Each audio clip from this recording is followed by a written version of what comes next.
You have tried. You have tried with everything you had, and some days with more than you had, borrowing from tomorrow's energy to get through today, pulling from a reserve you were not sure existed, telling yourself one more week, one more month, one more attempt, and then I will know, then it will make sense, then the effort will show its face in something I can hold, something I can point to when the doubt speaks and say, see, it was not wasted.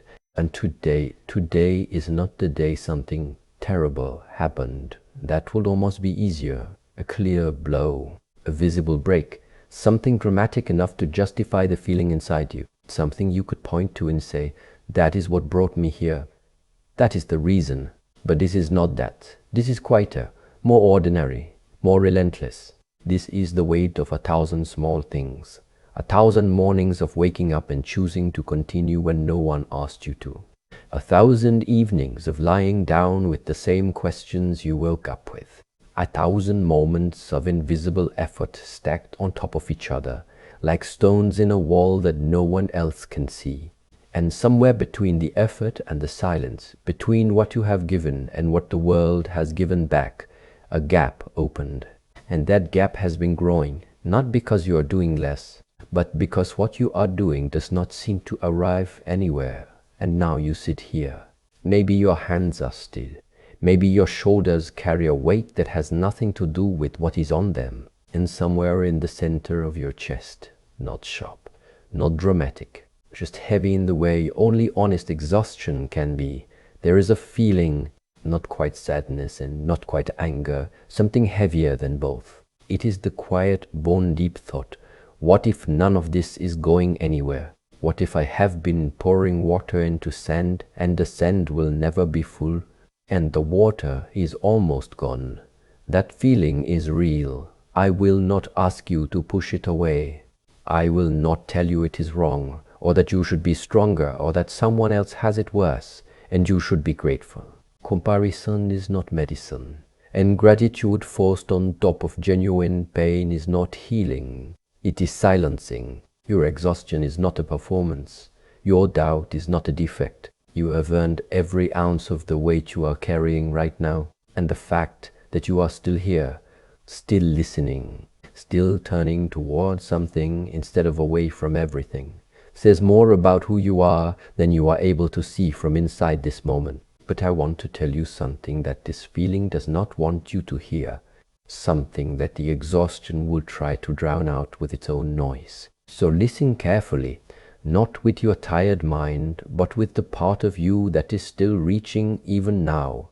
The moment you most want to stop is rarely the moment you are failing. It is almost always the moment something inside you is trying to change. And change. Real change, the kind that restructures you from the inside out. The kind that does not just rearrange the furniture, but rebuilds the foundation, does not arrive as inspiration. It does not arrive as a burst of light and the sudden certainty that you are on the right path. It arrives as collapse, as confusion, as the death of something you have been carrying for so long that you mistook it for yourself. You are not breaking down, you are breaking open, and those two things feel exactly the same from the inside. Let me show you what is actually happening beneath the exhaustion. Beneath the story your mind is telling you right now. The story that says you are not enough. That the effort was wasted, that you should have chosen differently. That the people who seem to have it figured out know something you do not. That story has a purpose.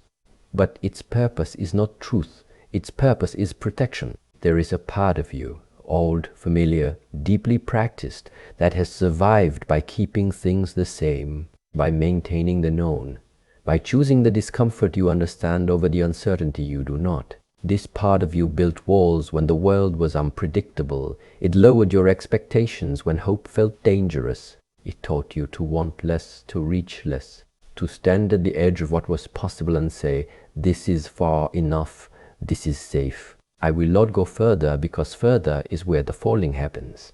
And that part of you, I want you to hear this with the full weight it deserves, was not wrong. It was not weakness, it was not cowardice, it was intelligence under pressure. At some point in your life, maybe very early, maybe so early you do not have clear memories. only feelings.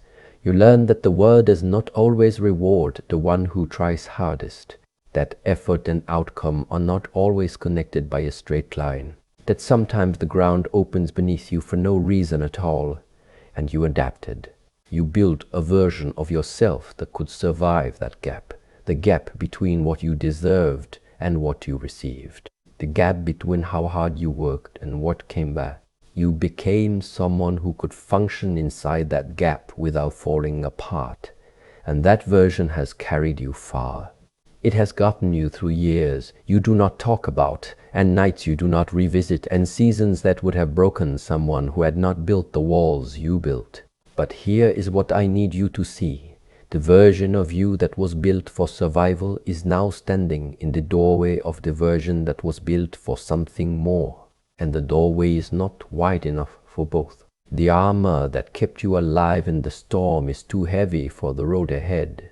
And the exhaustion you feel right now, the wanting to stop, the wanting to let go of everything, the bone-deep desire to simply put it all down, that is not the signal that you are failing. That is the armor asking you to keep it on. That is the old version of you sensing that its time is ending, and making its final case for why you should stay as you are. Think of a seed buried in dark soil. The seed does not know what it is becoming. It cannot see the flower. It cannot imagine the leaf, the stem, the open air, the sunlight. It only knows pressure. It knows weight above it. Not a little weight, but the weight of the entire earth pressing down. Darkness all around. And if the seed could think, it might believe it was being buried. It might believe the darkness was the whole story. It might feel the effort of pushing upward and conclude, this is pointless. The soil will not move. I will never break through. The pressure will only increase. Why not stop? But the seed's feeling is not the seed's truth. The pressure the seed feels is not the world trying to crush it. It is the world requiring something of it, requiring it to push, requiring it to crack open its own shell, the very shell that once protected it, and send something soft and vulnerable into a darkness it cannot see the end of. The seed must destroy its own form in order to become what it was always carrying inside itself. And the resistance is heaviest right before the surface breaks, not halfway down. Not at the beginning, at the end, at the very edge of the breakthrough. That is where the soil is densest. That is where the effort feels most futile. That is where the voice inside says with the most certainty, you will not make it. Stop trying. You are the seed, and the weight you feel is not the world telling you to quit. It is the last layer of earth between who you have been and who you are becoming. The pressure is not punishment, it is passage. And once you see this clearly, once you hold this image and let it sit in your chest beside the exhaustion, another truth becomes impossible to ignore. Most people do not quit because they are lazy.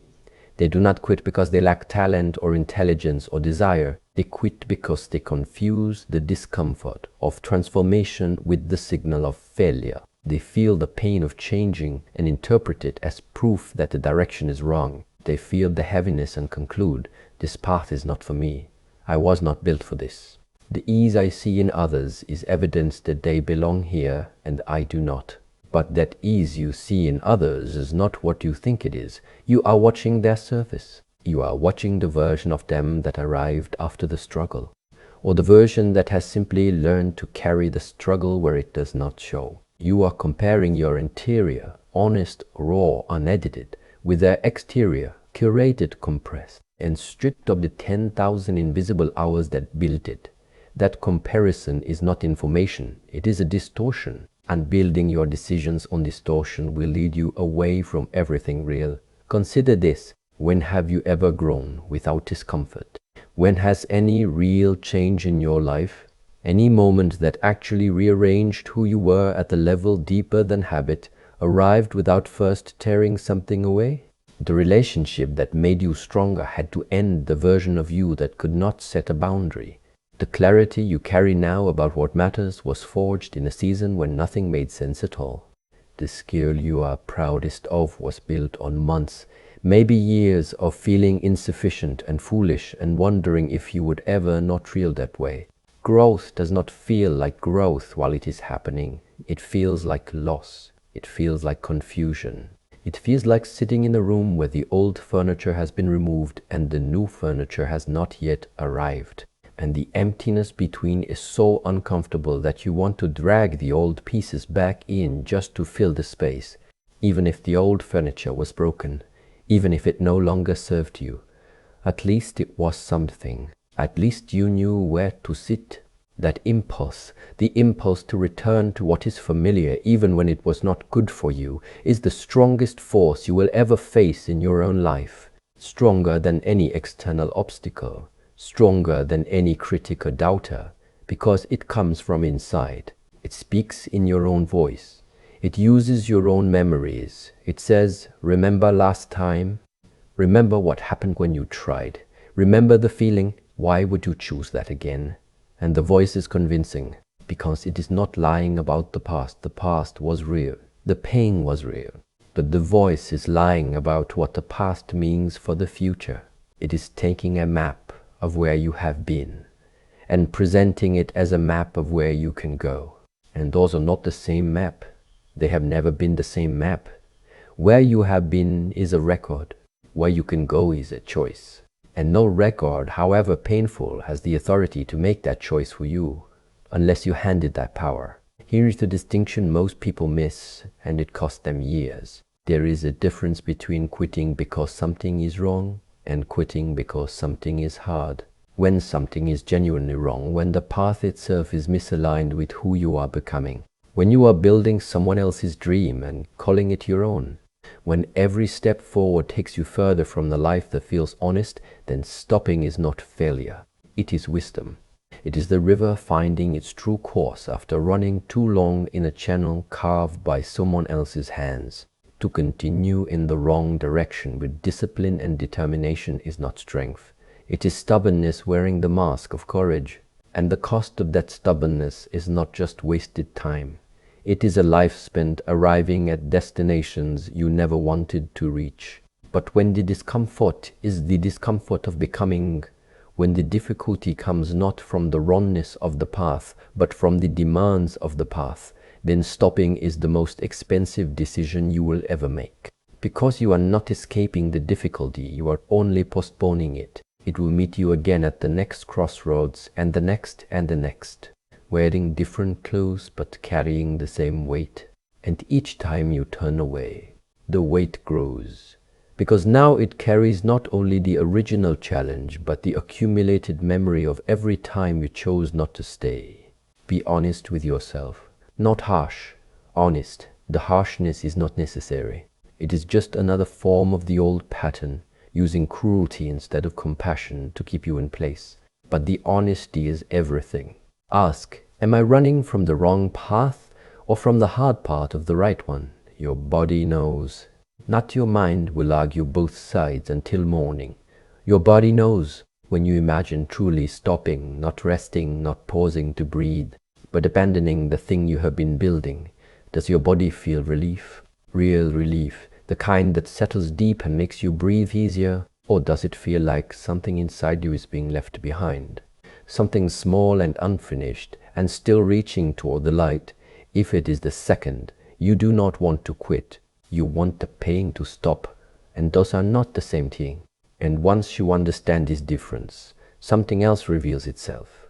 Something that most people never stay long enough to witness, because they leave the fire 1 degree before the metal changes form. There is a stage in every real transformation that looks from the inside exactly like destruction. Think of a blacksmith standing before the forge. The raw iron is placed into the fire, not gently, not apologetically, but deliberately. The iron does not want this. If the iron could speak, it would say, "Leave me as I am. I know this shape, I understand this weight. It is not perfect, but it is mine." But the blacksmith knows something. The iron cannot see from inside its own form.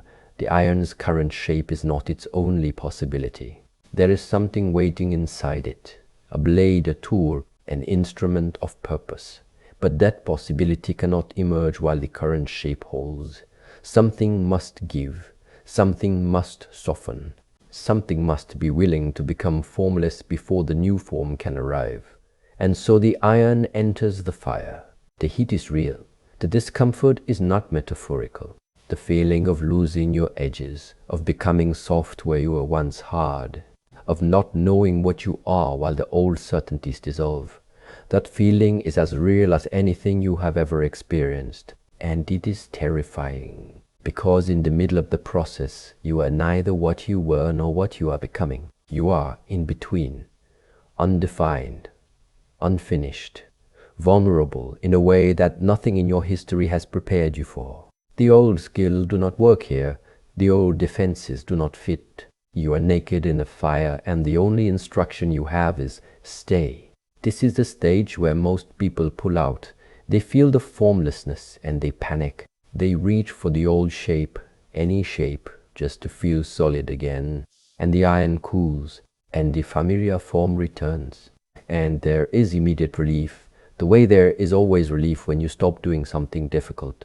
But the cost of that relief is invisible and enormous. The blade that was trying to be born dies quietly inside the unchanged metal. And the person goes on, intact but untransformed, safe but unlived, carrying the phantom weight of who they could have been, felt in quiet moments they learned to avoid. You are in the fire right now. I know it does not feel like progress. It feels like everything you built is melting. It feels like the ground beneath you has become liquid, and there is nothing solid to grip. But melting is not the same as disappearing. The iron does not vanish in the fire. It changes state. It becomes available to a new shape. And the new shape, the one you cannot yet imagine, the one that does not exist yet because it requires this fire to become possible. That shape is waiting for you to stop pulling away from the heat. Do not measure your progress by how you feel in this moment. Measure it by what you are willing to feel. The willingness to sit in the fire when every nerve says leave, that is not foolishness.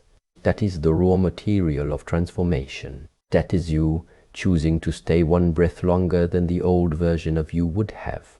Now let me speak to something that may be adding to the weight without your knowing. Some of what you carry right now, the fatigue, the frustration, the slow leak of motivation, is not from the difficulty of the path itself. It is from expectations you placed on the journey that the journey never agreed to carry. You began with an image, a picture of how this would go. A timeline, spoken or unspoken, conscious or not, that said, by this point I should have arrived. By this age, act this stage with this much visible evidence. And every day the picture does not match the reality. The gap between the two becomes another stone you carry. Not a stone the world placed on your back. A stone you carved yourself, engraved it with the word should, and called it a standard. This is not about lowering your expectations. That word already contains a judgment, as if aiming lower is a form of defeat. It is about something more precise, releasing the timeline while keeping the direction. There is a bamboo grove, and this is not a story. This is how bamboo actually grows. For years, 3, sometimes 5, the bamboo shows almost nothing above the surface. The farmer waters, tends the soil, removes the weeds, and sees nothing. Season after season, nothing visible. If you measure the farmer's progress the way the mind measures yours, by the gap between effort and evidence, by the visible return on the invisible investment, you would call this failure. You would tell the farmer to stop wasting water on empty ground. But beneath the surface, the bamboo is building. A root system so vast and so deeply networked that when the growth finally breaks through, when the first green shoot appears, it can grow over 2 feet in a single day, sometimes 3, not because the growth is sudden, because the growth was always happening. It was just happening where no one could see it, where the farmer had to water the earth on faith alone, not the dramatic faith of someone who believes against all odds, but the quiet daily, undramatic faith of someone who simply keeps showing up because the alternative is to abandon what they started based on the absence of proof. You are in the root season. The above-ground season has not arrived yet. And I know the silence of that season is difficult. I know the people around you may not understand what you are building, because there is nothing yet to show them. I know that some mornings the distance between your effort and your evidence feels not just discouraging but insulting, as if the world is deliberately ignoring what you pour into it, deliberately withholding the sign you need to keep going. But the roots are growing. In every hour you spent that no one saw, in every skill you practiced that no one applauded, in every small decision to continue that was made not from inspiration but from something quieter, a refusal, stubborn and unreasonable and deeply human, to abandon what you started simply because the harvest is not yet visible. Do not confuse invisible progress with no progress. From the outside they are identical, but one is an empty field. The other is a field that is about to change everything. Here is the practice, and it asks nothing grand of you this week. Stop measuring. Just for a few days, do not check the distance between where you are and where you believe you should be. Do not compare your root season to someone else's harvest. Instead, ask yourself one question each morning: did I show up? Not, did I succeed? Not, did I impress? Just, did I show up for the thing I said matters to me? If the answer is yes, the roots grew, whether you see them or not. And once you release the timeline, something shifts. A question surfaces that is more important than any question about success or failure.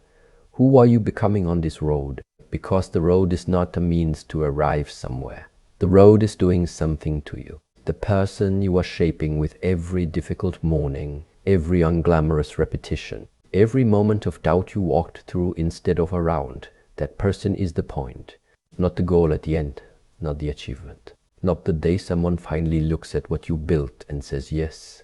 You, the version of you that can hold uncertainty without collapsing, the version that can feel fatigue and still choose, the version that has been tested by the gap between effort and evidence and did not fill that gap with bitterness or surrender, but with the most radical thing a human being can practice, continuing without proof. That version of you did not exist before this difficulty. It could not have existed. It is being forged by this difficulty. It is being built day by day in the fire you keep wanting to leave. And if you leave now, if you pull the iron out before the shape is finished, you do not just lose the progress. You lose the person the progress was creating. There is a difference between enduring pain for a reward and enduring pain for a becoming. The first will break you if the reward does not arrive. The second transforms you regardless, because the transformation was never at the end of the road. It was in the walking. Let me speak now to the loneliest part of all this. You are changing, but the people around you may not see it because the change is happening inside, in a place no one has access to but you. And some of them, not from cruelty but from their own unexamined fear, will question you. They will ask why you keep going. They will suggest easier paths. They will remind you gently or not of the times things did not work. You will smile when your body is exhausted. You will say you are fine when truth wants to push through your throat. You will sit at tables where everyone else seems settled, and you will feel the particular ache of being in transit between the life you are leaving and the life you are building, belonging fully to neither. This is the cost of becoming, and it is a cost most people are never told about.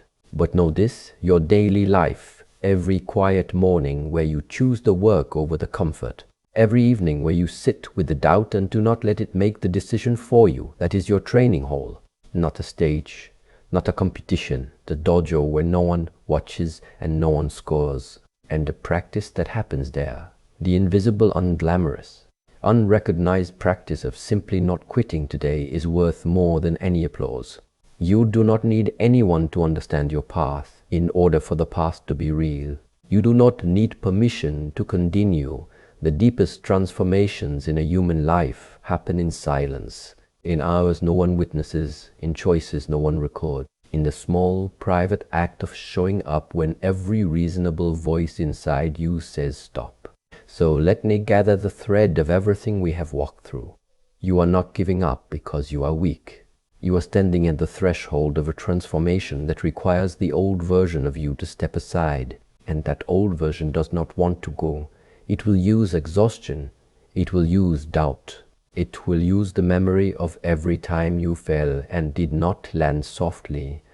And it will call that wisdom. But it is not wisdom. It is fear finishing its last sentence before it loses the authority to speak. Do not quit on the day the weight is heaviest.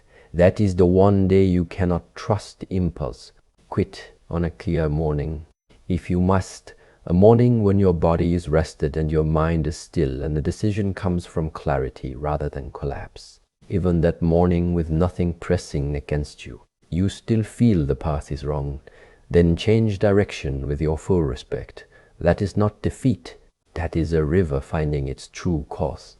But if the impulse to stop lies only in the darkest hours, only in the exhausted, depleted, beaten down moments when everything looks like the same shade of impossible, then it is not your deepest wisdom speaking. It is the old armor making its final argument to remain. Let it speak. Let it say everything it needs to say. And then, gently, the way you would set down something heavy that you once needed but no longer do, put it down. You have carried it long enough. You remove the demand for a timeline and patience returns, not as waiting, but as trust.